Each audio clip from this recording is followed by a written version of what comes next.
자, 그럼 여기서 저희가 또 시청자 질문을 한번 드려볼게요. 오늘 유 자주 대표님. 들어오네요. 네. 실시간으로 지금 들어옵니다. 시청자분들께서 네.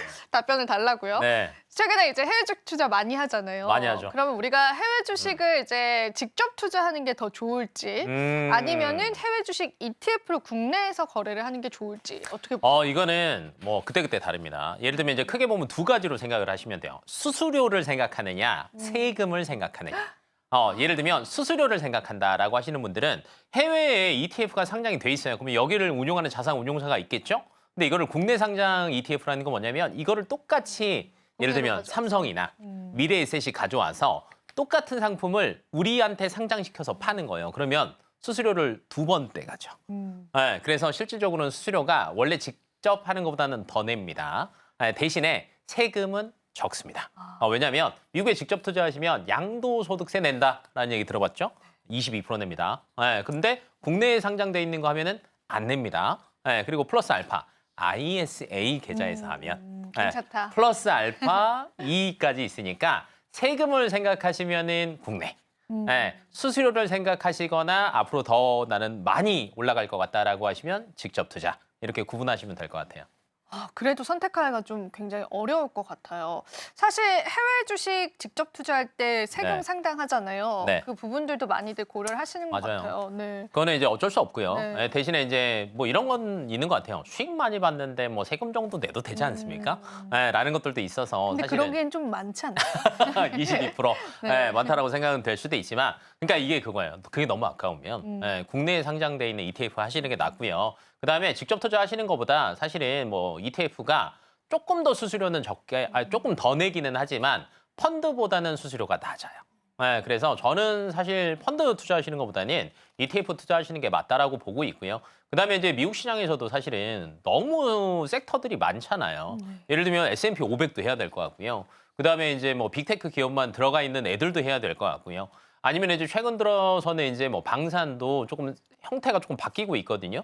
그러니까 팔란티어 같이 완전 다른 행태를 보이고 있잖아요. 얘네들도 조금 하고 싶어요. 근데 이거를 직접 투자하려면 사야 되는 종목이 거의 한 4, 50개 정도 됩니다. 근데 4, 50개를 다 나눠서 사요? 어렵잖아요. 그리고 관리 다 해야 되니까 또 어렵잖아요. 이럴 때는 묶어서 사시는 ETF를 우리나라에 상장돼 있는 걸로 하시면은 훨씬 더 관리하기가 편하십니다. 네, 좋습니다. 자, 그러면 또 이어지는 시청자 질문들 한번 드려보겠습니다. 김대현 교수님한테 한번 들어볼 텐데 일단 배당주 투자도 최근에 굉장히 많이 하잖아요. 저는 개인적으로는 배당주 투자로 노후를 준비하고 있는데 근데 일단 배당주 ETF를 우리가 만약에 매수를 하게 된다면 배당금을 또 어떻게 지급을 받는 걸까요? 이제 아무래도 미국 ETF에 관해서 이 국내에 상장되어 있는 S&P 500 ETF가 있고 미국에 직접 상장된 이 S&P 500 ETF가 있을 수가 있겠죠. 국내 상장되어 있는 이 미국 이 ETF를 사게 된다면 배당금도 원화로 지급되고요. 미국에 상장되어 있는 이 해외 상장되어 있는 미국 ETF를 매수하게 된다면 이 배당금이 달러로 지급됩니다. 그래서 이 국내 상장되어 있는 ETF는 이 환율 위험에 노출로부터 안전하다고 할 수 있고 이 미국에 직접 상장되어 있는 ETF에 투자하게 된다면 이 환율 위험에 노출이 될 수가 있죠.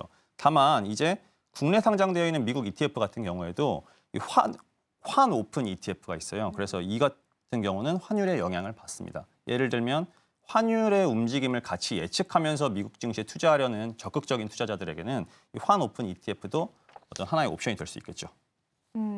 이런 부분들 한번 챙겨봐야 될 것 같습니다. 배당주 요즘 관심 많아서 저희가 한번 질문을 드려봤고요. 자, 그렇다면 이제 저희가 이제 추가적으로 또 이야기해봐야 될 게 이 안정적인 ETF 투자를 원하시는 분들도 있을 거예요. 변동성에 뭐 대비가 어려우신 분들이라든지 내 노후 자금을 좀 ETF에 투자를 하고 싶다 이런 분들도 있을 텐데 그런 분들을 위한 ETF 투자도 있을까요? 아무래도 이제 안정성을 추구하시는 분들은 주식이 갖고 있는 증시가 갖고 있는 변동성에 대해서 어느 정도 두려움을 갖고 있는 분들이 계십니다. 그래서 이런 증시의 상승에 대해서 확신이 약하거나 아니면 대안으로서 안정적인 투자처를 원하는 분들은 금 ETF가 이제 대안이 될 수 있는데요. 실제로 지난 3년 동안 국제 금 시세와 이 국내 코스피 지수의 이 움직임을 보자면 완전히 반대의 움직임을 보이는 건 아니지만 이 증시의 폭락에도 금 시세는 굉장히 견고한 것을 볼 수가 있습니다. 그래서 이제 무너지지 않는 그리고 안전자산으로서 왜 금은 이 세상이 어마어마한 위기가 닥치더라도 마지막 화폐가 될 수 있다는 이런 말도 있지 않습니까? 그래서 이 금 ETF의 유형에 대해서 현물형과 이제 선물형으로 나뉘어서 구매를 할 수가 있습니다. 네. 근데 원래 이제 금이 이제 저희가 아마 더 궁금하신 건 이런 것들도 있을 거예요. 근데 금가 앞으로도 오를까요? 지금도 많이 올랐기 때문에. 네, 지금도 많이 올랐는데 더 오를까요? 사실 이게 조금 더 궁금해하실 것 같은데 코치님이 보시기에는 어떠실 것 같아요? 사실은 네. 금은 이제 아무래도 우상향하는 자산입니다. 기본적으로. 그럼에도 불구하고 지금의 어떤 시세폭이 워낙에 많이 올랐다고 생각한다면은 예를 들어서 담으려는 금액이 100이라고 한다면은 네. 분할로 분할 매수해라. 접근하는 것도 좋은 방법입니다. 리스크 관리 차원에서. 어. 왜 그러냐면 이 금이라는 자산은 원자재이기 때문에 소유한다고 해서 반드시 어떤 추가적인 금융 소득을 발생시키지가 않거든요. 네네. 그래서 한번 어떤 흐름이 꺾여서 하락폭이 일어난다면 네. 그 폭이 생각보다 때로는 증시보다 파괴적일 수 있기 때문에 한 번에 다 들어가기에는 위험하다면 분할로 분할 매수하면 접근하는 된다. 것이 그렇습니다. 그럼 여기서 급 밸런스 게임 갑니다. 금 산다, 달러 산다. 저요? 저 아니요? 아니죠? 아니. 전 코치님한테 했어. 다 당황하는데. 네. 코치님 보시기에는 금 사실 겁니까? 달러 사실 겁니까? 투자 기간을 몇 년으로 하냐에 따라서 다를 것 같습니다. 그러면 예를 들어서 예를 들어서 장기적으로 엄청 네. 장기적으로 자식한테 물려준다 하면은 금이라는 자산을 선택하겠죠. 왜냐하면 네네. 우상향하는 것이 달러보다 훨씬 더 강한 힘을 갖고 있기 때문에. 네네. 다만 이제 기간이 짧거나 네. 지금 이 달러가 굉장히 과하게 내려왔다. 소위 말해서 과하게 하락했다. 네. 이런 상태라고 판단을 한다면은 일시적으로 달러에 투자하는 것도 좋은 대안이 될 수 있겠죠. 그렇게 기간에 따라서 난다. 그렇습니다. 괜찮을 것 같습니다. 그러면은 우리가 또 전략대 금 ETF 투자하시는 분들께서는 한번 같이 잡아주면 좋을 것 같고요. 자, 그리고 이제 이와는 반대로 저 같은 분들 있잖아요. 높은 수익성을 원하시는 분들. 네. 그런 분들은 이제 어떤 전략들을 좀 가져가면 좋을지 한번 답변을 받아볼 수 있을까요? 네, 그것도 제가 알기로는 코치님이 준비하신 걸로 압니다.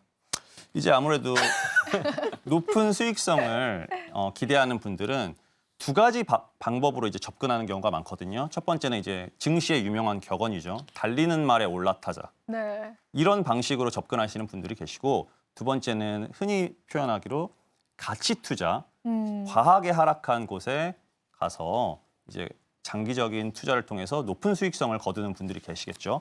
먼저 전자에 해당하는 이 분들에게는 아무래도 조선 ETF. 요즘 잘 나가는 조선. 그렇죠. 왜냐하면은 요즘 핫하다에 주목하는 방법이겠죠. 그래서 이 조선 관련 ETF를 주목하시면 좋을 것 같습니다. 왜 그러냐면 조선업은 최근에 업황 개선이 됐고 또 대형 조선사들이 신용 등급이 상향된 상태이기도 하고요. 그리고 정말로 이제 요즘에 굉장히 핫한 이유 중에 하나가 최근에 미국 트럼프 대통령이 당선으로 이 미국 군비 증강이나 이 해군 증강을 목표로 하고 있는데 지금 현재 미국이 관련 이 조선 관련 인프라가 부족한 현황입니다. 그래서 이 한국에게 어떤 수주를 줄 수밖에 없는 상황이다. 그렇죠. 이 소통을 시도하고 있기 때문에 지금 현재 핫하고 이 모멘텀을 받은 섹터라고 볼 수 있기 때문에 이 조선업 섹터가 소위 말해서 달리는 말에 올라타는 방법을 선호하는 분들에게는 이제 주목하시면 좋을 것 같습니다. 그럼 조선 ETF도 이미 좀 탄력은 나온 거네요. 근데 이제 거기에다가 또 우리가 간다. 올라타는 전략으로 더 간다는 전략으로. 그렇죠. 아무래도 이제 시장의 어떤 고점을 예측하기보다는 지금 현재의 힘에 주목한다면은 아무래도 지금 조선업 관련 ETF를 달리는 말에 올라타는 방법으로 접근한다면 좋은 방법이 될 수도 있겠죠. 다만 이제 리스크는 네. 조심해야 합니다. 조심해야. 그럼 반대로 아까 이제 저평가 두 번째 거. 네, 저평가돼 있는 ETF는 어떤 섹터들을 보는 게 좋을까요? 아무래도 이제 저평가 장기 네. 투자 관련된 네. 이런 관점으로 접근하는 경우에는 제가 생각할 때는 이제 2차 전지 관련 ETF를 한번 주목해 보는 것이 좋을 것 같습니다. 왜 그러냐면 이 최근 3개월 동안 네. 굉장히 많은 이 코스피 지수의 이 하락과 함께 많이 빠진 섹터가 대표적인 게 이게 2차 산업 네. ETF가 있는데요. 이제 아무래도 여러 가지 요인이 있겠지만 첫 번째로는 뭐 전기차 시장의 둔화 그리고 네. 리튬 등 원자재가 굉장히 또 많이 내려왔기 때문에 지금 보시면 5년간 리튬 가격이 거의 바닥을 이제 기고 있는 모양을 볼 수가 있죠. 모양이 보이네요. 네. 그렇죠. 그렇기 때문에 지금은 사실은 어지간한 악재도 많이 하락했다라고 볼 수 있는 그래서 더 빠질 일은 없다. 그렇죠. 저평가라고 판단된다면 리튬 가격이 지금부터 다시 반등을 하거나 또는 이 전기차 산업이 다시 턴어라운드 돼서 올라오는 모양새를 이제 만든다면은 미리 지금 어떻게 보면 많이 내려와 있기 때문에 전기차 2차 산업에 이 섹터에 들어가는 것도 좋은 방법이 될 수 있겠죠.